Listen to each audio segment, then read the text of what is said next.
The tragic opioid epidemic has unfortunately become a major part of our national conversation. And that's what brings us here tonight, to raise awareness and continue our push for bipartisan solutions. I'm grateful for Chairman Walden and Chairman Burgess's leadership and the work of my colleagues on the Energy and Commerce Committee, doing a lot of work to tackle this public health crisis head on. Too many Americans from all walks of life and from all parts of the country are facing the terrifying realities of the opioid crisis. It's a deeply personal and painful issue for many of our friends and loved ones. I recently held a number of community forums in my district to collaborate with local leaders and hear from families whose lives have been swept up by the opioid epidemic. At one of those events, I joined with my good friend, a very successful electrical contractor, Mike Hurst, to speak with students at Jackson High School about the dangers of drug addiction. In 2010, Mike's son, Andy, died of a heroin overdose at the age of 24. This tragic loss has led Mike to dedicate himself to sharing the experience of his son's death and helping educate the community.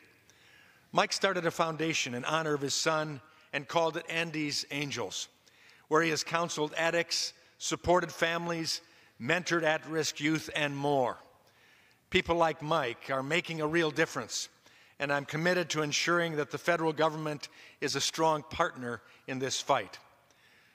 Thanks to this committee's leadership, we took significant strides last Congress with the 21st Century Cures Act and the Comprehensive Addiction and Recovery Act, but we need to redouble our efforts. One example is Jesse's Law, which is a bipartisan bill I've introduced along with my friend and colleague, Congresswoman Debbie Dingell. It's named after Jesse Grubb, who tragically died of an opioid overdose in Michigan in 2016. Jesse was a recovered addict doing very well, who was unknowingly discharged after a surgery from the hospital with a prescription for oxycodone that ultimately led to her death. It's a heartbreaking and entirely preventable story.